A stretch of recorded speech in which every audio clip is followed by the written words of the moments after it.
पूर्वी आपल्याला या संपूर्ण प्रकरणामध्ये या सगळ्या विषयाच्या दोन बाजू लक्षात घ्याव्या लागतील. एकतर या सगळ्या प्रकरणाला एक पॉलिटिकल बाजू आहे आणि दुसरी बाजू कॉन्स्टिट्यूशनल आहे, घटनात्मक आहे. आता राज्यघटनेच्या गव्हर्नर यांच्या भूमिकेविषयी साधारणपणे सरकारी या कमिशन, राजमन्नार आयोग आणि अगदी शेवटचं जे झालं ते पुंछी आयोग, हे तीन आयोग आपल्या देशामध्ये स्थापन करण्यात आले, ज्यांनी याचा सविस्तर अभ्यास केला आणि एस.आर. बोमई विरुद्ध युनियन ऑफ इंडिया असा एक खटला 1994 साली सर्वोच्च न्यायालयाच्या कॉन्स्टिट्यूशन बेंचचं निकालपत्र आहे. या सगळ्याचा जर आपण सारासार विचार केला तर त्यातून एक गोष्ट स्पष्ट होते की राजेंद्र आर्लेकरांनी आता काय केलं पाहिजे. तर त्यांच्यासमोर एक पहिला पर्याय असतो, तो म्हणजे एका कुठल्या तरी पक्षाला सर्वोच्च बहुमत मिळालेला आहे का.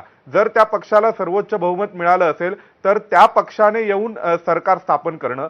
दुसरा जो राजेंद्र आर्लेकरांसमोर पर्याय असतो, जो सध्याच्या परिस्थितीमध्ये लागू होऊ शकतो, तो म्हणजे निवडणुकीओत्तर, म्हणजे निवडणूक झाल्यानंतर एखादी अशी आघाडी अस्तित्वात येते का की जे सरकार स्थापन करू शकतात, किंवा त्याच्या आधी त्यांनी हे तपासायचं असतं की निवडणुकीच्या आधीची एखादी आघाडी अशी अस्तित्वात आहे का की ज्यांच्याकडे बहुमत आहे आणि ते सरकार स्थापन करू शकतात, तर त्यांना राज्यपालांनी बोलवलं पाहिजे. जर ते देखील शक्य नसेल, जे या केसमध्ये काँग्रेस आणि डीएमकेची आघाडी होती, भाजप आणि अण्णा द्रमुकची होती, या दोघांकडेही बहुमत नाहीये, त्यामुळे आर्लेकर या दोघांपैकी कोणालाही बोलवू शकत नाहीत. मग तिसरा पर्याय जो असतो तो म्हणजे निवडणुकीच्या नंतर एखादी अशी आघाडी तयार होते का की ज्यांच्याकडे बहुमत आहे असं दिसतंय, तर त्यांना ते सरकार स्थापन करण्यासाठी बोलवू शकतात, ते दावा करू शकतात. या प्रकरणामध्ये जर आपण पाहिलं तर इथे ही केस फीड बसते, परंतु तिथे टीव्हीके आणि काँग्रेस दोघांचे एकत्र गणित केल्यानंतर सुद्धा आमदारांची संख्या मेजॉरिटी मार्क पर्यंत पोहोचत नाही. त्यानंतर सगळ्यात शेवटचा पर्याय हा राज्यपालांकडे उपलब्ध असतो, जो फार महत्वाचा आहे या केसमध्ये. तो म्हणजे जरी एखादं सरकार अल्पमतामध्ये चालवू इच्छित असेल, उदाहरणार्थ आज टीव्हीके आणि विजय यांच्याकडे 112 आमदारांचा पाठिंबा असला तरी सुद्धा त्यांचं म्हणणं असेल की आम्ही सरकार स्थापन करतो, तर राजेंद्र आर्लेकरांना ते ऍक्सेप्ट करावं लागेल आणि त्यांनी विजय यांना सरकार स्थापन करण्याचं निमंत्रण दिलं पाहिजे. असं हे जे चार प्रमुख शिफारशी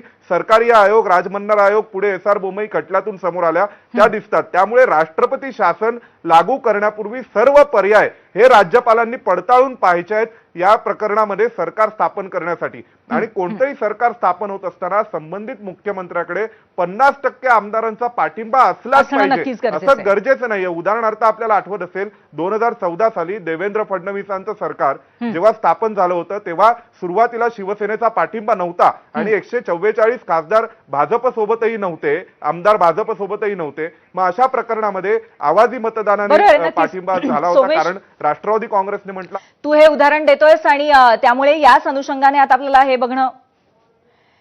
बघणं गरजेचं असेल की कशा पद्धतीने हा सत्तेचा पट उलगडत जातोय तामिळनाडूमध्ये. धन्यवाद तुर्तास दिलेल्या माहितीबद्दल आणि साधलेल्या संवादाबद्दल. आता आपण पोल सेंटरला जाऊयात, बघूयात आपल्या पहिल्या प्रश्नावरती, जो पश्चिम बंगालमधल्या हिंसाचाराबद्दल होता. काय कौल आलेला आहे महाराष्ट्राचा? निवडणुकीनंतर पश्चिम बंगालमध्ये सुरू झालेल्या हिंसाचाराला कोण कारणीभूत आहेत? 48,000 मतं आलेली आहेत आणि भाजप कारणीभूत आहे असं